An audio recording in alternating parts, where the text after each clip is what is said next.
सुप्रभात मित्रांनो, आजच्या या सुंदर ब्लॉग मध्ये तुमचं सगळ्यांचं हार्दिक स्वागत करतो। माझ्यासोबत आज पन्नू आहे। हाय। आणि आज बऱ्याच दिवसानंतर मी परत सप्तेश्वरला चाललोय। तुम्ही ब्लॉग बघितला असेल माझ्या चॅनल वरती सप्तेश्वरचा। तर बरेच दिवस झाले म्हटलं गेलो नव्हतो, आज म्हटलं योग आलाय तर जाऊया। पन्नूला पण बरेच महिन्यात तो सप्तेश्वरला गेला नव्हता, तर म्हणून आम्ही चाललोय आता सप्तेश्वरला। तर आम्ही संगमेश्वरच्या पुढे आलोय। मित्रांनो तुम्ही बघू शकता, जो समोरनं रस्ता येतोय तो आपला मुंबईवरनं येतोय, इकडे बॅक साइडला गेला गोवाला। तर आता आम्ही आलोय संगमेश्वरवरनं।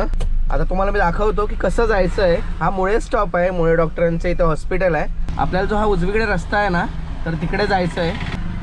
थोडासा चढ आहे मित्रांनो, एकदम सावकाश गाडी वरती घ्या। आणि मेन म्हणजे रस्ता खूपच अरुंद आहे।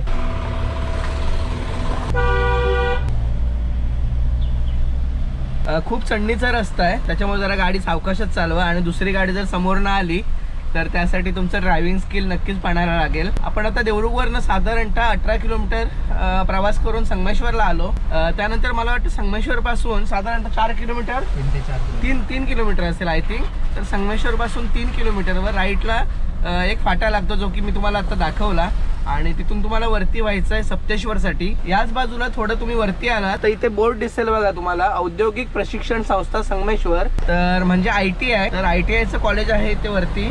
आणि त्या बोर्ड पासून जरासं तुम्ही पुढे आलात की तुम्हाला लगेच इथे दुसरा बोर्ड दिसतो, तो म्हणजे सप्तेश्वर मंदिराकडे। आणि तसं चुकण्यासारखं काही नाहीये, एकदा तुम्ही त्या फाट्याने वरती आलात ना की सरळ रस्ता आहे, पूर्ण चढावाने आपल्याला जायचंच आहे, शेवटपर्यंत रस्ता जाईल।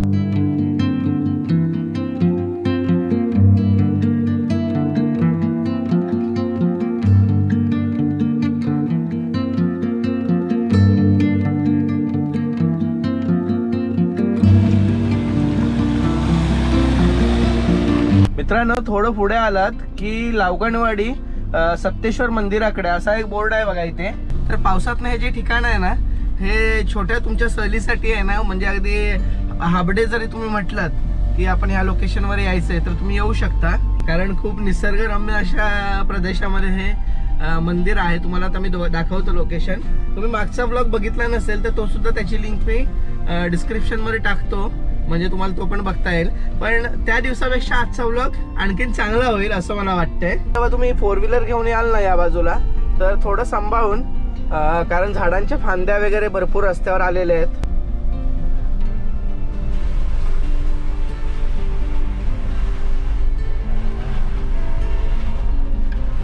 काही अंतर पार केल्यावर इथे तुम्हाला कच्चा रस्ता मिळेल। अरे बापरे पन्नू, त्याला कळलं मी काय बोलणार आहे ते, कारण दोन्ही बाजूला आहेत ना एवढी झाडी वाढले ना, आणि गाडीवर अशी ओरखडे ओढल्याची म्हणजे आवाज येतात ना, तसं मला इकडे छातीत काहीतरी होतंय सारखं।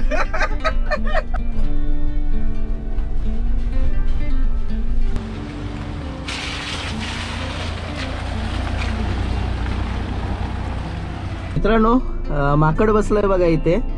ऍक्च्युली हे पूर्ण जंगलामध्ये मंदिर असल्या कारणाने तुम्हाला या साईडला मोर दिसू शकतात किंवा कोल्हा कधीतरी दिसू शकतो।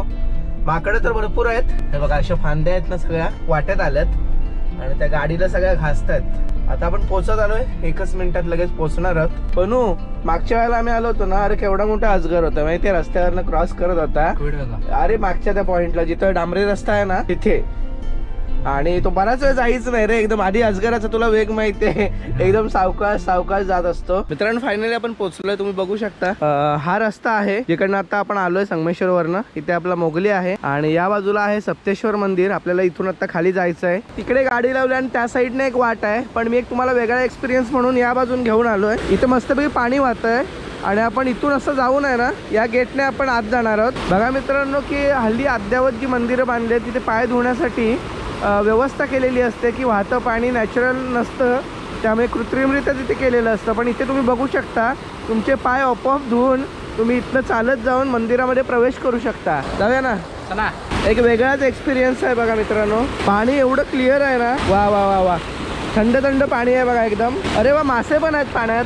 पन्नू, मासे पण आहेत पाण्यात? हो, बारीक बारीक चावतात ना पायाला। होय, पाण्याचा फोर्स ऍक्च्युअली जास्त आहे, तुम्ही बघू शकता। साधारण पाण्याची उंची 1 इंचापर्यंतच आहे। फायनली पलीकडे पोहोचलोय आणि हे ते मंदिर आहे श्री सप्तेश्वर। आधी दर्शन घेऊया. आज सोमवार आहे. पलीकडे कुंड आहेत ते सुद्धा मी आज तुम्हाला दाखवतो. पाऊस थांबलाय, पावसाची मेहरबानी आहे म्हणजे तुम्हाला व्यवस्थित सगळं मला दाखवता येईल. आणि बघू शकता बाहेर आपले नंदी महाराज आहेत. संभाळ करा. गणपती बाप्पा मोरया. मित्रांनो आता मी आतमध्ये आलोय. पिंड पाण्याखाली आहे. गाभाऱ्यामध्ये पूर्ण पाणी भरलं आहे. ॲक्च्युली तो मधला भाग आहे तो तर पूर्ण पाण्याने भरला आहे आणि इथे सुद्धा साधारणतः 3 ते 3.5 इंच पाणी आहे. तर त्यामुळे मी आत जात नाही आहे. मंदिराच्या बाजूलाच वैजनाथ मंदिर आहे आणि इथे पण तुम्ही बघू शकता साधारणतः 4-5 इंच आतमध्ये पाणी आहे. गाभारे पूर्ण पाण्याने भरलेले आहेत, त्याही मंदिराचा आणि याही मंदिराचा. आणि तुम्ही बघू शकता की एवढी झाडं, एवढी वेली आणि औषधी झाडं वगैरे पण इकडे भरपूर आहेत. या आध्यात्मिक सानिध्यामध्ये तुम्ही सहज दिवस कसाही घालवू शकता. आणि खरंच ट्रेक करण्यापेक्षा, धबधब्यांवर जाण्यापेक्षा तुम्ही ह्या ठिकाणाला नक्की भेट द्या, असं मी तुम्हाला नक्की आवर्जून सांगेन. आता बघूया कुंड. हे बघा इथे पण पाणी साठलं आहे बघा. आणि एवढं स्वच्छ पाणी आहे ना मित्रांनो, खरंच खूप स्वच्छ पाणी आहे. आता कुंडातलं पाणी बघूया आपण की किती स्वच्छ आहे. वा वा वा वा. निळाशार पाणी आहे आणि एवढं ट्रान्सपरंट आहे ना की सगळं आतमधलं दिसतंय. आणि खरंच आतमध्ये पाण्याचे झरे किंवा वरच्या बाजूने तिकडनं तुम्ही बघताय की पाणी येत आहे. खूप खूप सुंदर नजारा आहे. कोणालाही भुरळ घालावं असं वातावरण आहे इथे, आहे की नाही.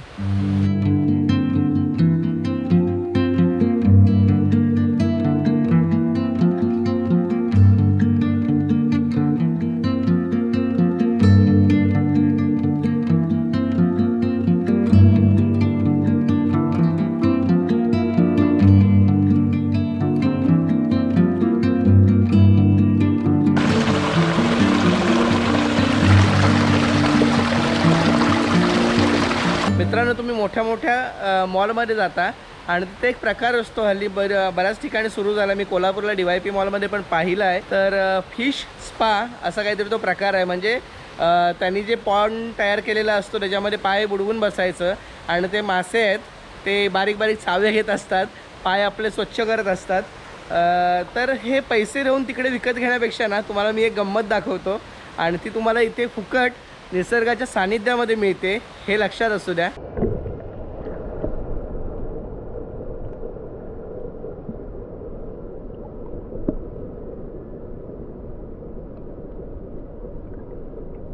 तुम्ही जर येत असाल तर ह्या प्राण्यापासून काळजी घ्या.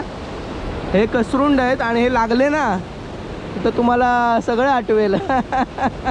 शरीराला एवढी खाज उठेल ना. आणि हे जरा वेगळ्या जातीचे कसरुंड दिसत आहेत त्यामुळे हे इथे भरपूर आहेत.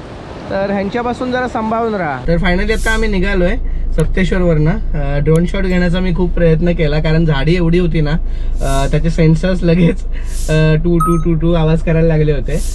पण तरी पण जो काय आहे तो ड्रोन शॉट मी घेण्याचा प्रयत्न केला आणि तो तुम्हाला जर आवडला असेल तर मला कमेंट करून नक्की सांगा. कारण सप्तेश्वरला मी अजूनपर्यंत पाहिला नाहीये कोणी ड्रोन शॉट घेतलं नाही ना. हां आपण बहुतेक पहिलाच घेतलाय. मला माहिती नाहीये पण मला असं वाटतं की मी बहुतेक पहिल्यांदा घेतलाय. तर कसा आलाय ड्रोन शॉट हे मला कमेंट करून नक्की कळवा. आता आपण चाललोय कर्णेश्वर मंदिरला कसब्यामध्ये, बरोबर ना. बरोबर.